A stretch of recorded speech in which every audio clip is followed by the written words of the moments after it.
Hello everyone, आज हम पढ़ेंगे टाइप्स ऑफ रूट्स। आप सब जानते हैं रूट्स क्या होते हैं। रूट्स वो पार्ट होता है प्लांट का जो प्लांट को सॉइल से फर्मली अटैच्ड रखता है, फिक्स्ड रखता है। मोर ओवर वो ट्रांसपोर्ट करता है वाटर एंड मिनरल्स को सारे पार्ट्स में प्लांट के फ्रॉम द सॉइल। तो आज हम पढ़ेंगे रूट्स कितने टाइप्स के होते हैं। तो basically there are 3 types of roots. Number 1 is tap roots. Tap root यानी कि जब मेन रूट ग्रो करती है स्टेम से और फिर वो रूट जो है बढ़ती जाती है नीचे की तरफ और उसके साथ बहुत सारी स्मॉल रूट्स अटैच्ड होती हैं। यानी इसमें एक मेन रूट होती है और उसके साथ दूसरी रूट्स जो हैं वो अटैच्ड होती हैं। ठीक है, जैसे ये इस पिक्चर में भी देखिए, ये मेन रूट है जा रही और इसकी लेटरल साइड्स पे छोटी छोटी रूट्स अटैच्ड हैं। ये होती है टैप रूट। जैसे रेडिश, कैरेट, टर्निप आप खाते हो, ये सब टैप रूट है और बहुत सारे प्लांट्स की भी टैप रूट्स होती हैं। सेकेंड टाइप जो हम रूट्स की पढ़ते हैं that is fibrous root. Fibrous root क्या होता है? जब स्टेम से ही, मान लीजिए ये स्टेम है प्लांट की, स्टेम से ही बहुत सारी रूट्स ग्रो करना शुरू कर देती हैं और इसमें कोई मेन रूट नहीं होती। अब इन सब पिक्चर्स में देखिए, डायरेक्टली स्टेम से ही बहुत सारी रूट्स निकल चुकी हैं और कोई भी मेन रूट जो है वो यहाँ पे नहीं है। जितनी भी पिक्चर्स होंगी सब में एक नेटवर्क ऑफ रूट्स फॉर्म करता है फाइब्रस रूट्स। टैप रूट और फाइब्रस रूट में मेन डिफरेंस क्या है? यही मेन डिफरेंस है कि टैप रूट में एक मेन रूट होती है, फाइब्रस रूट में मेन रूट नहीं होती। ये जो रेडिश, कैरेट, टर्निप हम खाते हैं ये टैप रूट्स हैं और फाइब्रस रूट जैसे ग्रास की रूट्स होती हैं वो फाइब्रस रूट होते हैं।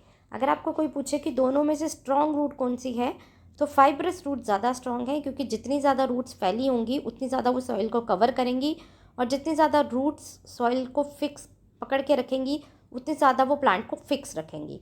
तो टैप रूट जो है वो आसानी से निकल जाती है। Fibrous root are more stronger than the tap root. उसके बाद हम पढ़ते हैं एडवेंटिशियस रूट। एडवेंटिशियस रूट एक थर्ड टाइप ऑफ रूट है। ये स्पोर्टिव रूट हम इनको कहा जाता है और ये ज़मीन के अंदर ना होने की बजाय ये ज़मीन के बाहर दिखाई देती हैं, जस्ट अबव द ग्राउंड, या स्टेम से निकलती हैं या ग्राउंड के बिल्कुल थोड़ा सा ऊपर, या लटकती हुई टहनियों की तरह। आपने बरगद के पेड़ देखे होंगे बहुत पुराने पुराने, तो आपने ये भी देखा होगा बच्चे उनकी टहनियों से झूलते हैं, लेकिन वो टहनियाँ जिन पे वो झूलते हैं वो टहनियाँ नहीं होती, वो उसकी रूट्स होती हैं, एडवेंटिशियस रूट्स यानी स्पोर्टिव रूट्स।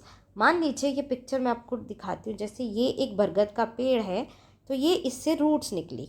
ठीक है, जब ये रूट्स ग्रो करती जाती हैं करती जाती हैं करती जाती हैं तो अल्टीमेटली क्या होता है, ये ज़मीन के साथ लग के पिलर्स बना देती हैं। जैसे ये ज़मीन है तो ये ज़मीन के साथ लग के फिक्स्ड हो जाती हैं और पिलर्स लाइक स्ट्रक्चर बन जाता है जो इस ट्री को सपोर्ट करता है और इस ट्री को फिक्स करता है। जितने ज़्यादा एक ट्री की एज होती जाती है उतनी ज़्यादा ये हैंगिंग ब्रांचेस जो हैं वो निकलती जाती हैं और ग्राउंड पे अपनी पकड़ को मजबूत करती हैं, जैसे आप इस पिक्चर में भी देख पा रहे हैं। इसके अलावा ये जो आप पिक्चर देख रहे हैं, देखिए ये स्टेम में से निकली हैं बहुत सारी एडवेंटिशियस रूट, ये भी सपोर्टिव रूट है। मेज़, मक्की जो कॉर्न आप खाते हैं, ये भी एडवेंटिशियस रूट इस पर भी लगी होती हैं। अगर किसी को मौका मिले कहीं मक्की के खेत में जाने का, कॉर्न के खेत में जाने का, तो आप उसकी प्लांट को नोटिस कीजिएगा, वहाँ पे आपको इजीली ये एडवेंटिशियस रूट जो हैं देखने को मिल जाएंगी।